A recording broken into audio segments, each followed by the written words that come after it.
কয়েকদিন ধরে যে একটা মানে আলোচনা চর্চা চলতেছে ওই টাকা বিষয় নিয়ে। তো সালেমা থানা আন্ডারে আপনারা মূলত কি আপডেট আছে? আমরা এই ব্যাপারে গত 16 তারিখ আমাদের থানায় একটি মামলা নথিভুক্ত হয়। এই মামলার পরিপ্রেক্ষিতে আমরা গতকালকে অজিত দেববর্মা নামে একজনকে অ্যারেস্ট করি এবং আজকে আরেকজন, ওনার স্ত্রী মেনকা দেববর্মা, ওনাকে অ্যারেস্ট করা হয়। আজকে উভয়কে আমরা মাননীয় আদালতে প্রেরণ করি 10 দিনের রিমান্ড চেয়ে।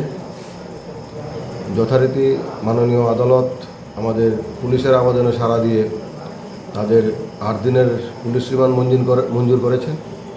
এখন ওনারা আমাদের সালেমা থানায় 8 দিনের পুলিশ রিমান্ডে আছে। কতজন এখন পর্যন্ত 2 জন অ্যারেস্ট হয়েছে।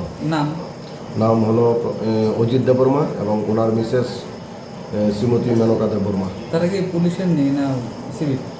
না, একজন অজিত দেববর্মা উনি টিএসআর কর্মরত, আর মেনকা দেববর্মা উনি পুলিশে কর্মরত। আচ্ছা, ওই টিএসআর যে ওনার বাড়ি?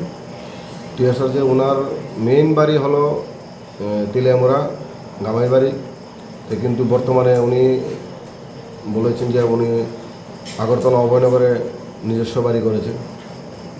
কোন battalion? Second battalion. Second battalion.